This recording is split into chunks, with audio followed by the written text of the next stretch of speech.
Salam sejahtera Malaysia, denyut nadi suara rakyat bergema di channel ini. Terima kasih kerana bersama-sama dalam channel ini untuk mendapatkan berita-berita dan ulasan-ulasan terbaik untuk seluruh rakyat Malaysia. Bagi anda yang pertama kali bersama-sama dalam channel ini, sila tekan butang subscribe, like dan share. Malaysia kita punya, cintai Malaysiaku, kita jaga kita. Sekali lagi, bagi anda yang pertama kali, sila tekan butang subscribe, like dan share. Kita mulakan berita menarik hari ini. Salam sejahtera Malaysia, denyut nadi suara rakyat bergema di channel ini. Tuan-tuan dan puan yang dihormati sekalian, ternyata Datuk Seri Anwar Ibrahim, Perdana Menteri Malaysia, adalah Perdana Menteri yang terbaik dalam sejarah. Ini dibuktikan dengan satu misi gilanya. Misi gila yang PM Anwar Ibrahim membuktikan bahawa beliau adalah Perdana Menteri prihatin kepada kebajikan rakyat keseluruhan seluruh Malaysia. Ini adalah satu misi yang cukup gila, cukup mengejutkan dan cukup menunjukkan bahawa Perdana Menteri kita adalah Perdana Menteri yang memang memberikan prihatin kepada rakyat. Pernahkah ini dilakukan oleh mana-mana Perdana Menteri sebelum ini? Tepuk dada, tanya selera. Kejayaan mengeluarkan keluarga aktivis Malaysia, yaitu Muhammad Nadir Al-Nuri Kamaruzaman daripada Rafah, adalah bukti keprihatinan Perdana Menteri Datuk Seri Anwar Ibrahim terhadap rakyat. Menteri di Jabatan Perdana Menteri untuk hal ehwal agama, iaitu Datuk Dr. Muhammad Naim Mokhtar, berkata, ia jelas menggambarkan ini adalah kebijaksanaan kepimpinan daripada Perdana Menteri kita, Datuk Seri Anwar Ibrahim, yang cukup dihormati dunia. Ini bukti Datuk Seri Anwar Ibrahim dihormati oleh seluruh dunia sehingga mampu melaksanakan misi yang dilihat hampir mustahil, tapi Perdana Menteri Datuk Seri Anwar Ibrahim berjaya melaksanakan misi ini. Bayangkan saja, misi yang disebut sebagai misi gila ni, misi yang hampir mustahil ni, tapi kerana Datuk Seri Anwar Ibrahim, Perdana Menteri kita, cukup dihormati oleh dunia, beliau berjaya untuk membawa balik rakyat Malaysia ini. Hebat tak hebat? Inilah Perdana Menteri kita. Siapa lagi kita mau? Jabatan Perdana Menteri untuk hal ehwal agama katanya ingin merakamkan setinggi-tinggi penghargaan atas kesungguhan yang amat berhormat Perdana Menteri sehingga berjaya menyatukan keluarga saudara Nadir Al-Nuri, Ketua Pegawai Eksekutif Cinta Gaza Malaysia. Katanya kejayaan ini menzahirkan keprihatinan tinggi Perdana Menteri kepada soal kebajikan rakyat, selain daripada daya kebijaksanaan kepimpinan beliau sehingga misi besar menyatukan keluarga saudara Nadir Al-Nuri yang sebelum ini berada di Palestin telah terlaksana dengan jayanya. Demikian kata beliau. Sementara itu, beliau menyeru untuk semua pihak untuk turut bersama-sama dengan Perdana Menteri. Mari kita sama-sama dengan Perdana Menteri yang hebat ini. Siapa lagi Perdana Menteri yang kita mau? Yang dihormati oleh dunia, terbukti sungguh. Sementara itu, beliau menyeru semua pihak terus bersama-sama dengan Perdana Menteri bagi menyatakan solidariti kepada perjuangan menuntut keamanan dan kesejahteraan negara Palestin. Katanya, marilah bersama-sama dengan keberkatan bulan Syawal ini kita memperkukuhkan kesatuan dan berdoa kepada Allah Subhanahu Wa Taala agar dikurniakan kesejahteraan dan keberkatan buat rakyat Palestin, katanya. Nadir Al-Nuri menerusi satu perkongsian penuh emosi di Facebook memberitahu Anwar Ibrahim adalah individu yang telah bertanggungjawab menjayakan misi gila, iaitu membawa keluarganya keluar daripada Rafah dengan selamat. Jelas beliau, misi tersebut bukanlah satu perkara yang mudah, memandangkan Rafah saban hari berdepan serangan rejim Zionis. Namun secara senyap, pemimpin negara menghubungi pihak di sana. Ternyata diplomasi insani ini jauh lebih berkesan daripada kaedah yang lain, katanya secara ikhlas. Beliau memberitahu proses evakuasi keluarganya berjalan dengan begitu cepat teratur dan lancar walaupun penuh dengan 1001 cabaran yang tersirat. Inilah Perdana Menteri kita, Datuk Seri Anwar Ibrahim. Terbukti hebat, terbukti sangat-sangat hebat di manapun beliau berada. Denyut nadi suara rakyat bergema di channel ini. Jangan lupa tekan butang subscribe, like dan share. Bye-bye. Salam sejahtera Malaysia. Ini barulah Malaysia. Terbaik, daulat tuanku. Denyut nadi suara rakyat bergema di channel ini. Sebelum itu saya ingin cakap dulu. Saya bukan bangsa Melayu. Saya pun bukan orang Islam. Tapi saya cukup menghormati raja-raja Melayu. Saya menjunjung tinggi kedaulatan raja-raja Melayu. Dan saya menghormati agama Islam sebagai agama persekutuan negara Malaysia.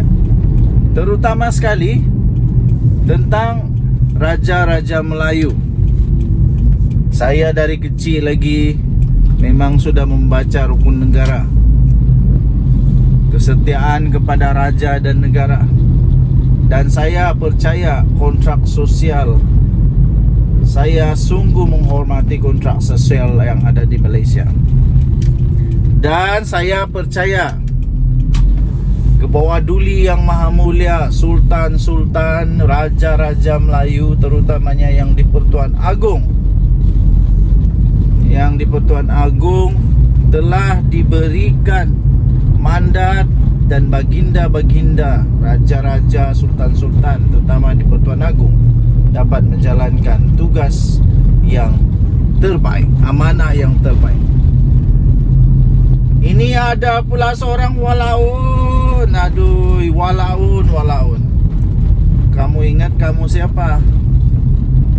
Kamu ingat kamu malaikat ke apa?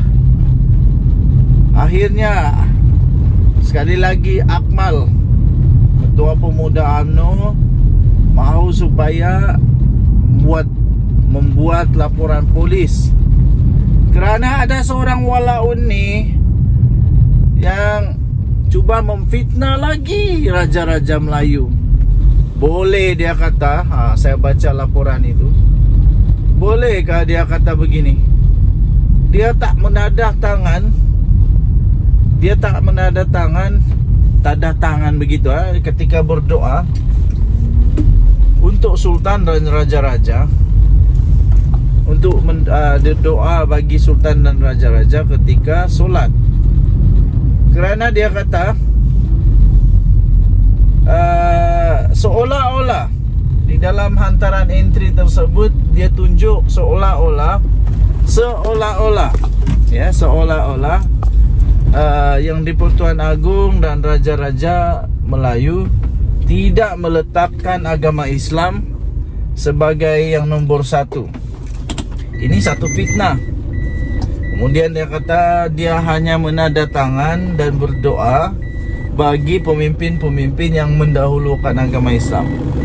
Habis siapa lagi?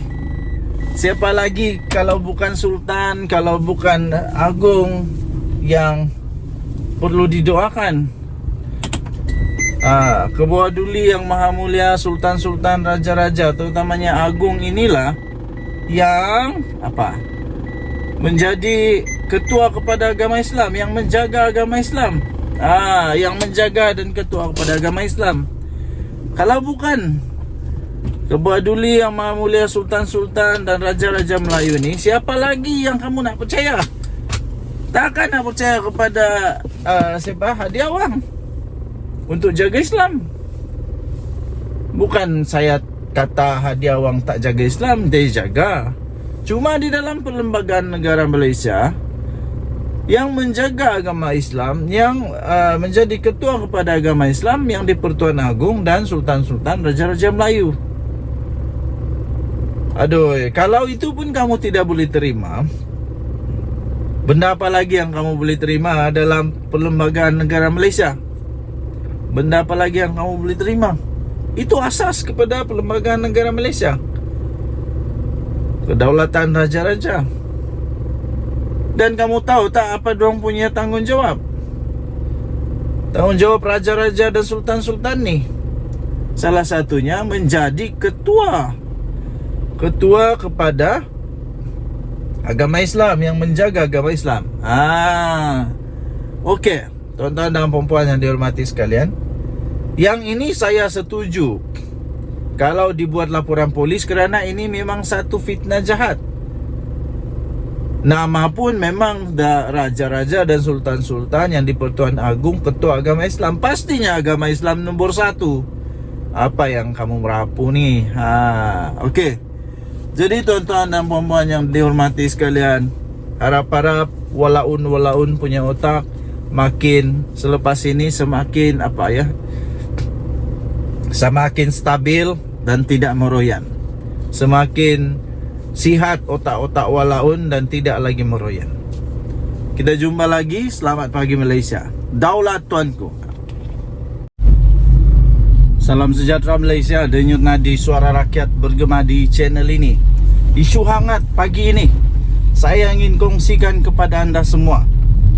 Akhirnya saya sudah agak dah lama saya cakap, sampai berapa lama Perikatan Nasional boleh tahan, sampai berapa lama pemimpin PN boleh tahan dengan ego. Akan lama saya kata. Memang betul. Akhirnya pemimpin Perikatan Nasional seolah-olah sudah mengangkat bendera putih. Dan kini mengakui bahawa seolah-olah mereka sudah kalah teruk. Itulah. Kan lebih baik kalau dari dulu buat begini. Ini tidak. Sudah ada 6 MP yang keluar. Maksud saya yang memberi sokongan kepada Perdana Menteri, seorang adun, barulah nak bertindak. Sudah terlambat.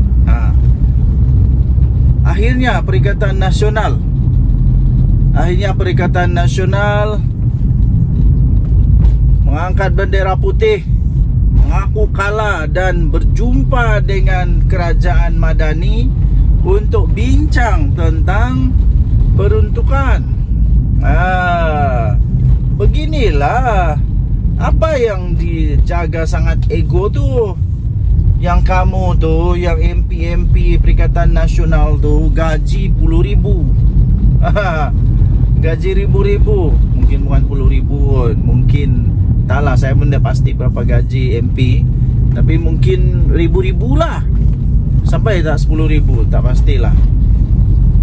Saya pun tidak pernah siasat. Kamu cuba siasat lah. Gaji ribu-ribu, kaya. Tapi rakyat di tempat kamu, bukan semua orang kaya, memerlukan bantuan daripada MP. Jadi akhirnya, menurut laporan daripada Harapan Daily, Hamzah Zainuddin dengan siapa lagi seorang, Taqiyuddin Hasan kalau tak silap, dan Ronald Kiandi, akhirnya berjumpa dengan pihak kerajaan Madani untuk berbincang tentang peruntukan. Mereka juga bersetuju supaya peruntukan itu tanpa syarat. Timbalan Perdana Menteri tanya apa yang korang nak? Apa yang korang nak? Macam begitulah. Kalau ayat dia tukar sikit, macam gitulah kot bunyi dia. Apa yang korang nak? Lepas tu jawabnya, kami nak peruntukan tanpa syarat. Tuh. Jadi maksud saya mudah. Kenapa dari dulu manusia-manusia, pemimpin-pemimpin dalam Perikatan Nasional ni tidak buang awal-awal perasaan ego, perasaan nak tunjuk hero, perasaan nak melawan? Kenapa dari dulu tidak buat begitu? Adakah kerana yakin sangat bahawa, kita minum Pepsi dulu. Adakah yakin sangat bahawa dapat tebuk atap lagi? Adakah kamu yakin sangat dengan kata-kata daripada Tok Guru Hadiawang yang katanya bila-bila masa boleh tumbang. Lepas tu apa yang jadi? Tak tumbang-tumbang. Apa yang jadi? Selepas Agung baru naik tahta, Sultan Ibrahim, Ketua Duli Yang Maha Mulia Seri Paduka Baginda Yang di-Pertuan Agong Sultan Ibrahim menaiki takhta sebagai Agung, mungkin Perikatan Nasional sudah menyadari bahawa tak ada lagi harapan langsung untuk tepuk atap. Akhirnya menyerahkanlah. Apapun tahniahlah diucapkan kepada Perikatan Nasional yang akhirnya otaknya sampai semula, yang akhirnya kewarasan tiba semula, sehingga sanggup mengenepikan ego, sanggup kasih tepi-tepi dulu ego, kasih hilang dulu itu rasa keras kepala. Dan tahniahlah diucapkan kepada semua. Denyut nadi suara rakyat bergema di channel ini. Bye bye. Salam sejahtera Malaysia. Denyut nadi suara rakyat bergema di channel ini. Baru sebentar tadi rakan baik saya berjumpa kepada saya. Tapi sebelum itu saya ingin ucapkan selamat menyambut Hari Raya Aidilfitri kepada semua rakan-rakan yang menyambut Hari Raya Aidilfitri. Public holiday hari ini, kemarin dan hari ini. Jadi saya ingin ucapkan selamat menyambut Hari Raya Aidilfitri lah. Baru tadi mendapat satu input baru yang cukup mengejutkan. Saya fikir seluruh Malaysia akan terkejut dengan input terbaru ini. Apa tidaknya seluruh Malaysia bakal dikejutkan andai ini benar berlaku. Tunggu satno.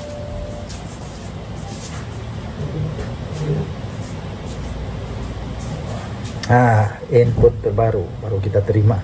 Memang mengejutkan seluruh dunia jika benda ini benar berlaku. Tapi tidak mudah akan berlaku, pertama. Kedua, benda ini hampir mustahil boleh berlaku. Input ini mengejutkan seluruh Malaysia, malah akan boleh mengucar-kacirkan politik Malaysia pastinya sekiranya benar berlaku. Input ini memang sungguh mengejutkan. Input yang baru kita dapat adalah input pertanyaan daripada seorang rakan. Bagaimana sekiranya bekas Perdana Menteri Tun Mahathir Mohamad masuk PKR? Saya terus gelak. Saya gelak ketawa dan saya tak percaya rakan saya boleh tanya soalan yang begitu merapu. Benda tu tak logik langsung, tapi tak mustahil. Masihkah anda ingat betapa tak ngamnya? Sungguh tidak bengam, sungguh susah juga lah mau cakap permusuhan, tapi ya mungkin betul juga ada permusuhan di antara Mahathir dan Anwar. Tapi yang saya nampak bukan Anwar yang bermusuh, tapi Mahathir yang memang seolah-olah tak boleh terima Mahathir. Saya pun tidak tahu kenapa, tapi tidak mungkin Mahathir mau masuk PKR, tapi tidak mustahil. Sedangkan begitu sudah teruk mereka boleh bermusuhan berpuluh tahun, lebih 24 tahun je.